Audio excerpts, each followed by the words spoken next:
ऐसा तमाम वैज्ञानिकों का मानना है।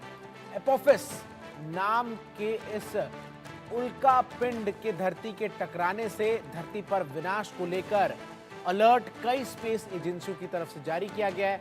एस्ट्रॉयड को लेकर नासा ने भी अलर्ट जारी किया है। तो काफी लंबे समय से एस्ट्रॉयड को पृथ्वी के लिए खतरा बताया जा रहा है। अगर पृथ्वी से एस्ट्रॉयड टकराता है तो बड़ी तबाही मच सकती है। बताया जाता है कि एक बार पृथ्वी से एस्ट्रॉयड टकराया तो उसके बाद डायनासोर्स का खात्मा हो गया था। एक बार फिर पृथ्वी से एस्ट्रॉयड के टकराने का खतरा मंडरा रहा है। इसको लेकर दुनिया के बड़े देश तैयारी कर रहे हैं। भारत भी तैयारी में लगा हुआ है। भारतीय अंतरिक्ष अनुसंधान संगठन यानी इसरो के प्रमुख डॉक्टर सोमनाथ ने इस एस्ट्रॉयड को लेकर चिंता जताई।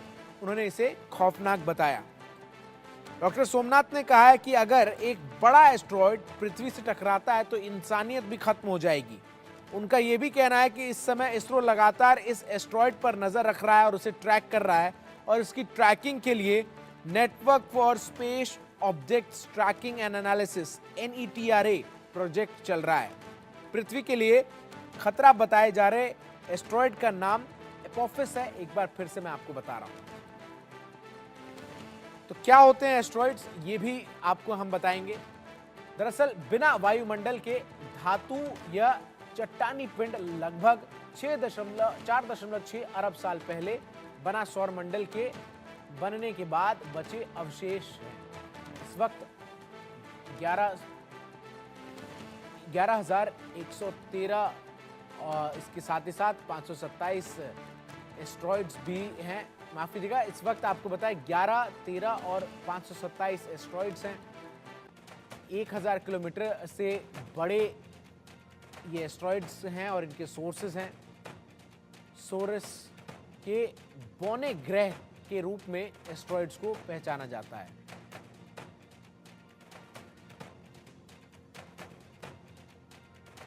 तो एस्ट्रॉयड का आकार जो है वो 3 फुटबॉल स्टेडियम के बराबर होता है। साल 2004 में इस एस्ट्रॉयड की खोज की गई थी जिसका नाम एपोफिस है। वैज्ञानिकों की आशंका है कि पृथ्वी से ये एस्ट्रॉयड अगर टकराता है तो काफी नुकसान जो है वो पृथ्वी को हो सकता है। हालांकि इसके धरती से टकराने की संभावना बहुत कम है, लेकिन वैज्ञानिक टक्कर से इनकार नहीं कर रहे हैं। एपोफिस नाम का ये एस्ट्रॉयड 1230 फीट चौड़ा है, जो करीब 3.5 फुटबॉल मैदान के आकार के बराबर है। साल 2068 में इसकी धरती से टक्कर हो सकती है, लेकिन उससे पहले 2 बार ये धरती के पास से होकर गुजरेगा। 5 साल बाद 13 अप्रैल 2029 में ये धरती से सिर्फ 32,000 किलोमीटर दूर से गुजरेगा। इससे ज्यादा दूरी पर भारत के जियो स्टेशनरी सैटेलाइट तैनात है।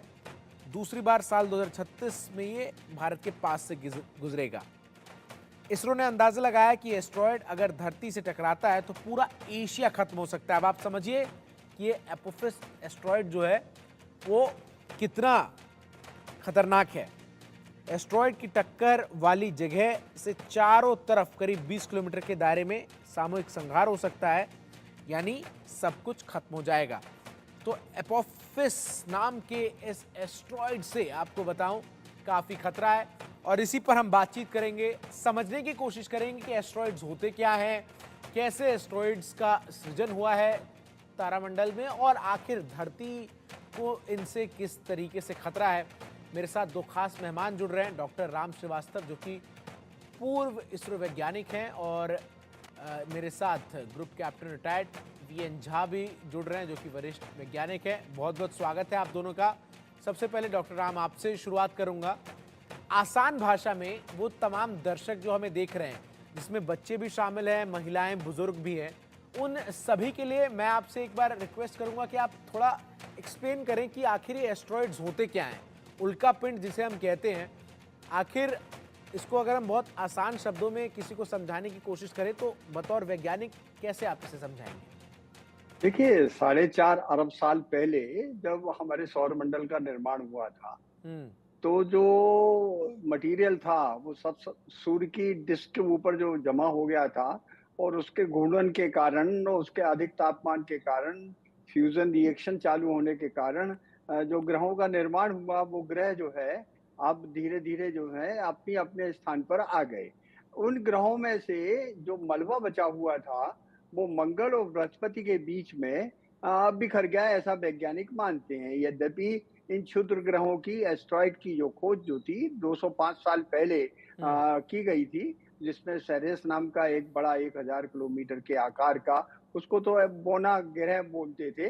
वो पकड़ में आया इसके बाद जैसे-जैसे विज्ञान ने तरक्की की, टेलीस्कोप आया, तब ये पता लगा कि ये मलबा, ये कचरा सौरमंडल बनने का, ये मंगल और बृहस्पति के बीच में ठीक उसी तरह घूम रहा है, जिस तरह से कि दूसरे ग्रह घूम रहे हैं, सूर्य के चारों तरफ चक्कर काट रहे हैं। हुँ, इनमें से कुछ तो बहुत छोटे-छोटे हैं, कुछ बहुत बड़े हैं, कई अत्यंत विशाल आकृति के हैं, हुँ, लेकिन इनमें कोई वायुमंडल नहीं है। लेकिन इनकी संरचना जो है बिल्कुल उसी तरह की है जैसे दूसरे ग्रहों की है। हुँ, उसमें निकल भी है, उसमें आयरन भी है, धूल भी है, मिट्टी भी है, हुँ, लेकिन पानी नहीं है वहाँ पर, क्योंकि उनका गुरुत्वाकर्षण कम आकार का होने के कारण हुँ, उतना अधिक नहीं है, ना वायुमंडल को वो रोक सकते हैं। जी, लेकिन कुछ उसमें से अपना रास्ता भटक करके धरती की ओर चले आते हैं। वो कौन से होते हैं? इनको कहा जाता है पोटेंशियली हज़ार्डस ये एस्टेरॉइड्स।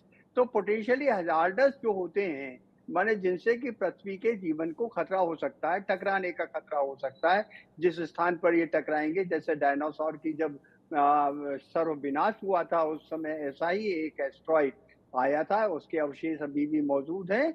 बहुत बड़ा गड्ढा हो गया था, इतनी धूल उड़ी थी, इतनी धूल उड़ी थी, पूरे आसमान में वायुमंडल में धूल छा गई थी, सूर्य की किरणें कई सालों तक ज़मीन तक नहीं पहुँची थी। जब सूर्य की किरणें नहीं आती हैं, फोटोसिंथेसिस नहीं होता है, जीवन नष्ट हो जाता है। ऐसा माना जाता है डायनासोर का उस समय विनाश इसी के कारण हुआ था। हुँ, जबकि डायनासोर के अंडे और दूसरे फॉसिल्स जो होते हैं, जीवाश्म, अभी चारों कई जगह मिल रहे हैं, हमारे हिंदुस्तान में भी मिल रहे हैं। जी, जी, इससे ये पता लगता है कि अगर कभी भी इस तरह का कोई बड़ा एस्टेरॉइड आकर धरती से टकरा जाएगा, तो हुँ, महाविनाश हो जाएगा, यहाँ का जीवन नष्ट हो सकता है। हुँ। इसकी वैज्ञानिक आधार पर हम पुष्टि कर सकते हैं, लेकिन रहा सवाल ये कि वर्तमान में जितने भी सैटेलाइट ये इस तरह